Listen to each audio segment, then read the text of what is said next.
Center. And as I greet you today, I'm just so grateful that we have a community to come through to every single Sunday. And that as energy shifts and changes, we go through contractions, expansions, but we never contract to the original place. We keep growing and unfolding, learning and expanding. So I say to our viewing audience, you are here also by divine appointment, that we tuned in at this moment because there's something here for us. And I would not be doing what I'm doing for all these years if I were not growing and expanding myself. Because if we are not growing and expanding, we're moving down the spiral. We're either moving up the spiral, life is an upward spiral, or we're moving down. Life is not static. It goes not backward nor tarries with yesterday, the prophet states. Life is the forward expansion of the soul. So this morning we come together to acknowledge the opportunity to move beyond limitations, to accept the ever-expanding unlimitedness of who we are. Richard Bach in Illusions said, argue for your limitations and guess what? They are yours. And we have experienced that, haven't we? Where we're in a position. And we're just so attached to that position. And it is our reality for the moment until we let go and let God do what God does best by means of us. Because God and I are the majority. And that we open the space every moment of our lives. That we took our first conscious breath this morning and we realized that energy was flowing through us. And that as we open to the ever-expanding universe, as we let go of the way that we've done it, we begin to create new realities and new opportunities for joy. Because joy is the most infallible sign of the presence of God. And if we are not in joy, we are in ego. Guess what? If we are not feeling that gratitude, the attitude of gratitude, we are in ego. We're looking outside of ourselves. So I was sharing with you that I received an email, and it's so interesting how the universe works. Because we're moving beyond limitations. We're moving beyond the way we have always done it.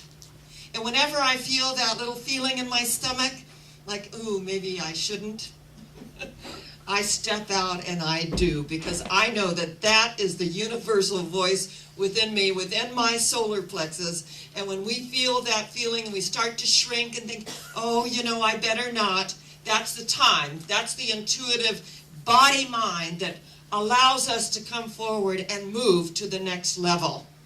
And sometimes, we feel those butterflies, but if we move out with intention, they fly in formation.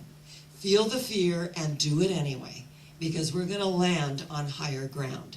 So I want to share with you this very, very profound email from someone I love very much, and I call him my godson because he was born on my birthday.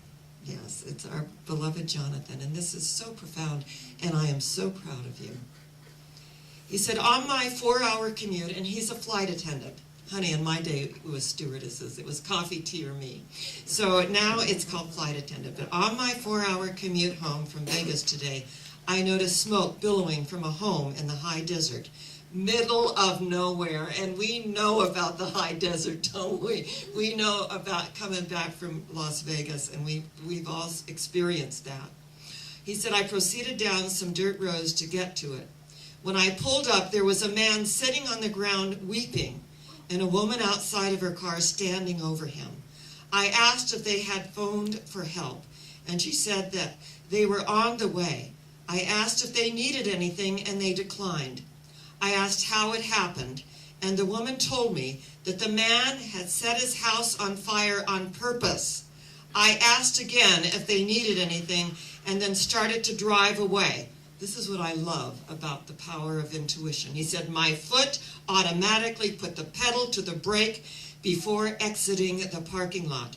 When a voice came over me and said, of course they're not all right. I pulled back up, got out of the car, and asked if he was hungry. I quickly went back to my car and got leftover pizza from lunch and bottles of water for him. What happened next was nothing short of service work for God's child. Still in my airline uniform with a house blazing in the background, I sat on the ground with him while he ate and wept. Simultaneously, he told me that his parents had just passed away in the same day, and that his girlfriend had put a gun to her head and committed suicide, and that he no longer had a reason to live in his home anymore. There are many times I feel inadequate because I'm worried I'll be unable to relate to someone's situation. Today, as in most cases, I knew I just needed to listen. The firefighters were breaking into the house fighting the fire, while the woman who turned out to be a neighbor who had seen the smoke while she was doing dishes came rushing, fearing the worst, and was also weeping at the loss of this man's parents and her good neighbors, I'm sure. I grabbed his shirt out of my car when the police arrived so he wouldn't have to sit in the car with just his pants on. I gave the woman my contact info if she needed to talk, and then I held her. I held her. I approached the police car. It says cop here, but we'll give him the benefit, right? And now with him sitting in the back of it, I waved and nodded, and he did the same back. I told him that everything is going to be okay. I believe the man was deeply rooted in addictions and had taken over his life, and I hope in some way I was able to express with my soul language that there was a solution. And then I proceeded back to my commute home. I'm sharing this not because I want a medal or attention or a pat on the back. I'm sharing this because fear almost held me back from possibly saving someone's life.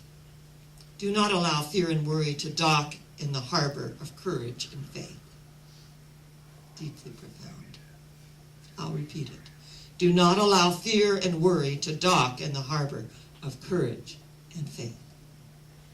Personally, I believe in God, and at times I know beyond any shadow of a doubt, when God calls me to duty, even with all the trauma, drama, hesitation, fear that can try to hold me back from hearing that call. However, once I hear it, my will surrenders to God's will, and I take the next indicated step. And that has been one of the most treasured and liberating gifts on this planet, the gift of freedom of self. Tonight, I ask for your prayers for all the loved ones afflicted in this tragedy today, and I might add, on the planet. I encourage you to see the truth when you are asking someone if they are okay. There may not be a blazing fire and people weeping, but you have it in you to know when someone needs help. And from personal experience, the reward from acting on that knowing has been absolutely glorious. You are enough. You make a difference. You are enough. You make a difference. And let's acknowledge Jonathan Mugridge for this amazing moment in his life. And there is a woman named Oriah Mountain Dreamer. And I've been reading her books for over 30 years. And she said, "Tell me how you crumble when you hit the wall. The place you cannot go beyond by the strength of your own will. What carries you to the other side of that wall, to the fragile beauty of your own humanness?" I believe that when we crumble and we fall apart, it's because there's a greater energy arising within us. That we have these amazing divine appointments. That on some level, here is humanity setting his house afire because he doesn't feel that he has a reason to live anymore in that house. But Jesus, who became the Christ, said, "Destroy this house, and in 3 days I will build it up again." And what that means for each and every one of us on an individual level is that there is that within us that is deathless, it is timeless, and it is indestructible. We can lose everything, and we know people who have, don't we? We know people who have. But energetically, if we are still here, is because there's something for us to do. We have a divine appointment in being here. And that when we start to leave a situation, and that still small voice and not so still small voice, and it becomes what? It becomes energetically embodiment in this body mind, where the foot puts on the brake, and it's an involuntary reflex response. And there in our midst is the human condition. Fire is always purification. It is allowing that dross and that energy to be burnt to the ground, and the smoke that arises. And in the ancient ones, the smoke is very sacred. It moves up in a spiral. It sends a message to the ancestors. So as we look at this profound experience where a young man comes upon this amazing scene and realizing that he is called to sacred service, he is called to do his duty for God, for his higher power, whatever we conceive that to be. That when we are called at that moment and we answer, we expand. We expand into the next level of the heart energy. It is done unto us as we believe in our heart, Jesus said. Because where our treasure is, there our heart will be also. That we are expanding the heart energy, that we make the longest journey from the head that says, I got to get out of here. I'm not needed, and that part of us that doesn't really want to be there, because this is scary. And the other part that arises through that and sits down and offers food and water and sustenance and energy and light and love. That we are all in the world, but of a higher vibratory frequency. That as we move beyond limitation, we move beyond the fears and the way that we've always done it. We move beyond and a new recognition that this body, every single day of our lives, is new. When I feel some new pain or something going on, I just send it love and energy to that part of my body. And recognition and the knowingness that there is a power for good in the universe greater than I am. And guess what? It uses me every single day of my life. And that as we surrender, not my will, but thine be done. Not my will that wants to run from life, but to run toward it, to embrace the moment and what it has for us. That there are many fires that occur in our lives. And there are purifications, and there are cleansings, and there are opportunities to grow. But the human condition is with us. And that when we sit and listen, it is the still small voice within, because you really are as close to God as I am ever going to get. And I really am as close to God as you are ever going to get. So when we sit and you are in that space of weeping, I too, on some level, weep with you. That there is the human condition. That we sit in support of one another. That we acknowledge on this day, this is the day the Lord hath made. Let us consciously choose to rejoice and be glad in it. And as we open and acknowledge that this day has never, ever been lived in. And so I'm going to be all that I can be. In those days that I feel lower energy, I rest, I renew, I rejuvenate. Don't tell yourself that you're tired, because what does that do on a DNA cellular level? It just makes us more tired, doesn't it? Oh, I'm so tired. I gotta lay down now. And we lay down, and then we go into fatigue. So tiredness moves into fatigue, and we keep centering on that, goes into dis-ease. So as we regenerate, recreate, renew, we are really programming ourselves, because shh, your cells are listening. Your cells are listening. Be still and know that I am God. And we open to that space. And we acknowledge together what we have to do. And we go through our life changes. And as we go through our life changes, we resist change. Nobody likes change. We resist it, don't we? I loved it, Dr. Roger a couple weeks ago was looking for footprints because he was doing a memorial service at the hospital.